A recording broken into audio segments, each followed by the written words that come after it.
mint original condition. Let me demo it a little bit and I'll bring it in and tell you all about it.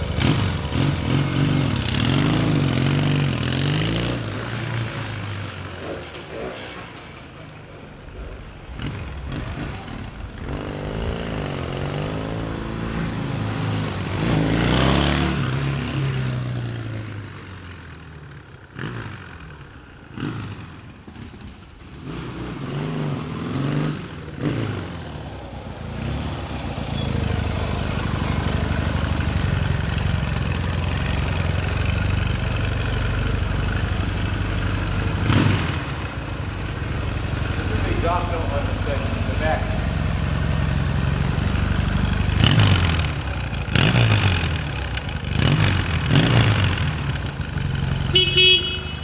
Everything works beautifully on this bike, 100%. Turn signals, high beam, low beam, the rear brake light, foot brake, rear brake.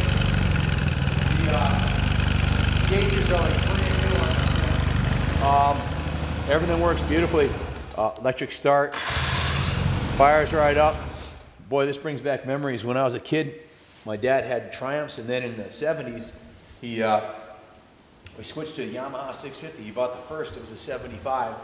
And then when I was 17 years old, I bought a 1977, which was considered to be the high water mark for the XSs. That was the year they had it all figured out. I know quite a bit about these bikes because I had them growing up. The 77 had all the features this one has. This one's even a step up, the 79. This one has the mag wheels, the Lester style mags, and was the forerunner to the Midnight Specials. This is called the Special 650. Arguably the best color combo, the black and gold, has a center stand on it. This is a really, really, really rare piece. This bike right here has 2,700 miles on it. It's a two-owner bike. The gentleman we bought it from was a state police officer. He's 68 years old. He kept this in his heated garage on top of a piece of carpeting. So the thing was, you know, kept off the garage floor and kept in pristine condition for the whole time he's had it. And he owned this bike since 1970, late 1979. So he bought it when it only had a few hundred miles on it. The bike's 100% original. This bike has original tires on it, original paint, original mirrors. It's never been dropped. There's no damage on the pipes. The chain and sprockets and tires and brakes are all original, and they're all in mint condition. The bike has 2,000 miles on it. It's barely broken in. Has the black and gold badges, black and gold pinstriping, and the chrome on the bike is beautiful. This is the nicest one I've seen in years. I also have the owner's manual, the original Yamaha owner's manual from 1979. And here's the title showing the date that he purchased, the 79 Yamaha. He purchased it in April of 1980. So, and he was born in 48, making him, 68 years old. So, got a good clean title and the manual, and I've got a full service report on the machine here. As you can see, the seat's in mint condition. The back of the seat has gold Yamaha logo on it to go with the black and gold striping. And again, these are the original tires on this bike. Look at these. The original Yokohamas, and I don't see any dry rot on them. They're totally serviceable. I just took a ride on the bike, and boy, it brings back memories. These bikes, they look like a Triumph, but they run a lot better. They're a lot smoother. They have the electric start. They're carbureted better, and the brakes, everything works fantastic on this bike. This bike needs nothing. It's as good as it was the day it came out of the showroom floor. It's just been completely gone through by the techs at the New England Motorcycle Museum. Our lead tech did all the services on this bike. This bike has, the tech who worked on this has built multiple AMA Concourse championship winning bikes. He knows what he's doing, and he went through the whole bike, and it's in mint shape. We put 22 hours worth of service and detailing service on the bike, and I'll give you a full rundown off of our service sheet, what we did to it. To start with, the first thing we did is we did a compression test on the engine. It checked out at 150 PSI. We checked the spark. It had excellent spark, so we put two brand new spark plugs in because they were the original plugs that were in there.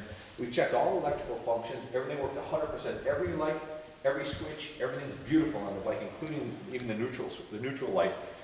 Next thing we did is we drained the Jonas, can you shut the door? They're running a chainsaw out there, and I can't hear too well. The gas tank was taken off the motorcycle. The carbs were taken off the motorcycle. The battery was taken out, and all the fluids on the bike. All the fluids on the bike were recommissioned. Everything was drained on the bike. The gas tank was cleaned and flushed. The carburetors were taken apart and cleaned by our professional mechanic in an ultrasonic carb cleaning tank. So they were done right. Jonas, can you shut that door, please? The chainsaw's out on that side. We also put a brand new Yamaha battery in it. We cleaned all the cable ends, installed new spark plugs, and then we went through the whole brake system. Once the carburetor was done, we went on to the brakes. And part of the carburetor process was we removed the air box off the bike, completely cleaned the air box out, dismantled the air filters, put brand new foam filters on there, oiled them. So the whole system was completely rebuilt. The fuel system, the original factory petcocks were removed, completely dismantled, and completely rebuilt. Left and right fuel petcocks were disassembled, cleaned, replaced all the rubber parts of rebuild kits, and then tested them. Everything works beautifully, like brand new on there. Once all of the carb tank airbox system was completely cleaned up, the throttle housing was cleaned and lubricated, as was the cables were pressure lubed.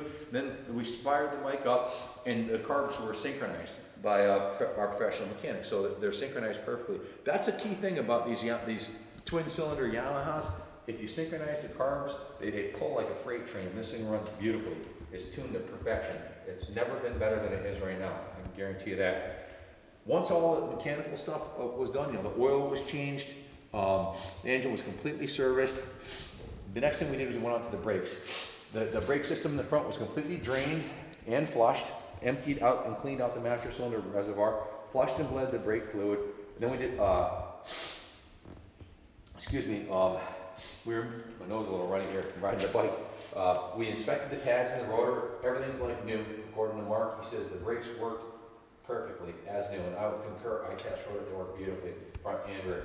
The rear brakes were emptied and cleaned out. The rear master cylinder reservoir was flushed, bled, and new brake fluid added. They removed the rear caliper to clean it and grease the sliding pin. We inspect the pads and rotors, and everything's like new. The brakes work perfectly, front and rear. Of course, the bike was given a full professional detail by the detail techs at New England Motorcycle Museum. The bike's on display in the museum right now. It is a museum piece. The bike was steam cleaned. We degreased underneath the engine where there was a little bit of chain lube buildup, and completely polished it with Mother's California Gold. All the chrome was polished. All the paint was polished. There's been no touch up on the tank or side panels. It's all factory original paint on this bike. We cleaned and lubricated the drive chain. We checked the chain slack and adjusted it, and then adjusted the tire air pressures front and rear. Again, I already went over what we did everything with the carburetors and the air filters and the carburetor synchronization. The charging system output is at 14.5 volts. The oil was changed on it, and it was test driven. Clutch cable was adjusted. All the bolts were torqued down on the bike, and everything's 100%. The bike needs nothing at this point.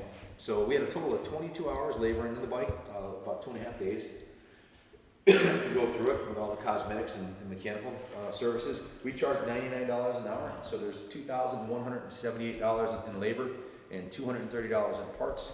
So here's the bottom line on the service ticket. That was $2,415.72 in service. So we just put just under $2,500 into the bike. The NADA value, I'll grab the blue book and show you what, actually here's a printout right here. The NADA value of the bike in excellent condition is $4,835. I'm gonna put this bike above excellent, seeing how it just had $2,400 worth of services done on it, and I'm gonna appraise the value of this bike somewhere between $5,500 and $7,500. It's in absolutely pristine condition, and you just don't see these bikes out there. I'm really passionate about these Yamahas, and when I was 17 years old, I took out a loan and bought a 1977 XS650, a burgundy one. It was really the twin to this bike, except for it didn't have the mag wheels. It was a spoke wheel bike. Fantastic motorcycles. I rode the wheels off of that thing.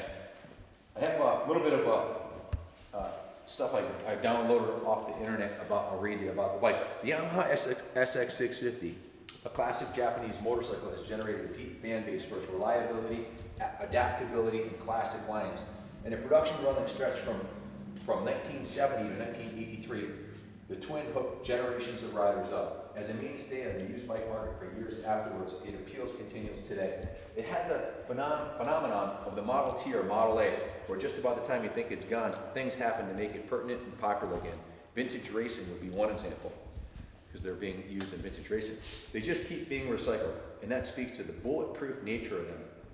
The XS650 debuted on the market in 1970 as an XS1, and at the time it was the biggest bike in the Yamaha stable.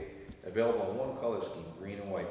Reminiscent of British twins, the engine, with its horizontally split crankcase and chain-driven camshaft, drew positive reviews and helped make the entire package stand out. Why yes, it looks like a Triumph, sounds like a Triumph, and has an engine very similar to a Triumph. But don't think it is though, as the Yamaha XS1 is in a class all by itself from stern to stern. It's a step above the British bikes and kind of helped put them out of business. 5 years later, after adjustments to the frame, engine components, exhaust system, carburetor, and suspension, Yamaha created what some collectors consider the masterpiece of the line. The 77 has some mysterious qualities about it where it seemed like everything came together. Like I said earlier, that's the one I had. 77 was like the epitome, and then the 78 and 79 were even better. It was fast, powerful, smooth, reliable, and a lot of fun. And I own two of them, so I can tell you from experience, they're fantastic bikes. It doesn't leak, it doesn't break, it doesn't require much attention, and it isn't that expensive to own, Cycle Guide said. And at the heart of the bike's long production run and enduring following is its rock-solid engine. Thanks to a chain-driven cam as opposed to long push rods, the pistons and valves can work at 7,000 RPM with little fear of the engine self-destructing. I just took it on a test road. I didn't go over 5,000 RPM, and the thing was ripping. It runs beautifully. The transmission shifts perfectly. The clutch works beautifully. The brakes, everything, there's no vibration. We used to ride these down in New Jersey and New York City to go carousing in New York City when I was a teenager, believe it or not. And got in all kinds of trouble down there on these, and they never let me down once, and it's quite a ways from Hartford to New York. It's about a 5-hour round trip. So a 650 was designed before computers, and thanks to a chain-driven cam as opposed to long push rods, and the roller bearings for the cam and crankshafts have proven to be remarkably durable. Everything on it is built overly strong. I think in all the years I've been around the thing, I've only heard of one person who ever spun a bearing in the bottom end, and that's with guys racing these, beating on them, neglecting them. Overall, there aren't many things to go wrong with it. So if you want to get in the classic market, you want to buy a classic motorcycle, and you're thinking about a vintage 70s, this would be the bike to own, because this thing's absolutely bulletproof. These engines, transmissions, this one's totally sorted out. It's in perfect condition with 2,000 miles on it. It's not even broken in. If you want to break into the classic market on a bike that is 100% original, besides the battery and oil, this bike is 100% stock, right down to the tires, everything on it. We've got the title in hand. The NADA values it at around $5,000. I think this one's worth more based on its pedigree and its history, owned by a state cop right here in Connecticut since 1980, the last 36 years. So another key to the XS650's longevity was its production, which resulted in ongoing availability of parts and a reasonable resale value. It produced a lot of them. They're available, adaptable, and tough, and the twin was popular among flat track racers. In recent years, the machine got another breath of life through a popular street track modification kit from an aftermarket manufacturer. A lot of people are making cafes out of this. I mean, if you want to make this a cafe, all you got to do is drop some low superbike bars on this thing and a small fairing, and you got yourself a kick-ass vintage classic cafe bike that could easily be converted back to stock. Just put a little black sport fairing like on this XLCR we have over here. Basically, you put these handlebars and this fairing on that bike, and you got yourself one kick-ass classic cafe machine. And we could even do it for you here if you want it done. So the other parts are available to change different things on the bike if you want to put different shocks on it or tires or whatever. I would say, probably leave this alone because it's so rare to find one in 100% original condition. So it has a nostalgic, romantic Triumph look, and it almost defies words to describe it. They say here from Cycle World said, it's like it's dancing as it's sitting still. And I gotta agree, I mean, this is a beautiful piece to put in your living room or something, there's something that the Japanese know, and it comes through in some of the machines they make. Yamaha, in particular, because they were a manufacturer of musical instruments, knows the kinds of chords and resonances and energy cycles and vibrations that are melodious and harmonious with human energy. That's from motorcyclists. And Cycle World said there is no question that Yamaha has achieved the classic big twin feel. Start the XS650, sit on it and close your eyes, and you could be sitting on any one of the 4 British twins, except for it's not going to break down. It doesn't have the Lucas King of Darkness electronics. It says Japanese technology, Japanese engineering, Japanese electronics. It's going to run forever.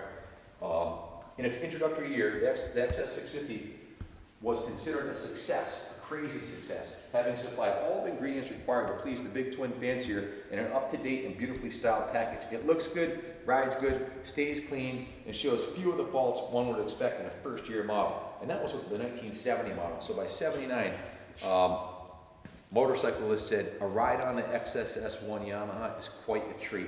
And it goes on. I've got pages from Motorcycle Illustrated, Cycle Guide, Cycle Magazine. It's just a fantastic bike. I grew up riding these. I wish we could keep this one. This is a beautiful bike. This belongs in the museum. If you want a museum piece, buy this bike. If you want a bike that's gonna put you into the classic motorcyclist market with no stress, everything's done, write a check. We can deliver it to you anywhere in the country, $500 from Daily Direct. If you're West Coast, it's $500 or less. If you're East Coast, it's gonna be less than $500. So anywhere from $200 to $500. So don't let the shipping bother you. Title's in hand, easy to register. It needs nothing. Just get on it and go. If you have any questions, give us a call, 860-454-7024. Come look at it. We're here 6 days a week. If you want to purchase it and leave it on display in the New England Motorcycle Museum, as long as you'd like, we'd be happy for you to do that. If you want to pick it up and have it ship it right to your house tomorrow, we can do that too. Whatever you want to do. It is a beauty. Again, I hate to see it go, but we need the money to finish the museum project. We've had to sell a lot of beautiful machines like this. I hope it goes to a great home. The only cosmetic issues I saw anywhere on the tank is I can't really make it out right now, but there's a little ripple on the side of the tank right here. I don't know if it's a factory defect or if that happened. There's a couple little ripples in the tank, but you have to really look for it to see them. They're barely noticeable. I just noticed them looking at the bike, but yeah, it's a real fantastic machine. If you look at the bottom of the engine, it is in mint condition. There's no scratches anywhere on the frame. There's no scratches on the pipe. Again, this is owned by a state cop. This wasn't owned by some kid like me who beat the crap out of mine. When I say I beat the shit out of mine. We used to do whole shots and run the cops on them. And we used to literally go find the cops on our 70s sport bikes, and we would all go in different directions and take off. That was our typical Friday night fun thing. So we were rebels when we were kids, you know. And they never caught me on mine, that's for damn sure. These things haul a mill when you rev them out. So I beat the shit out of mine for years. And I actually smashed it into a tree one night and bent the whole front end up with a tip. That's what happened to most of these. Most of these got ruined. So to find one like this that's been in a climate controlled garage on carpeting for owned by a state cop who doesn't drink and drive or beat on stuff. He's 68 years old. He babied this thing. So don't miss out. Buy this bike and enjoy it.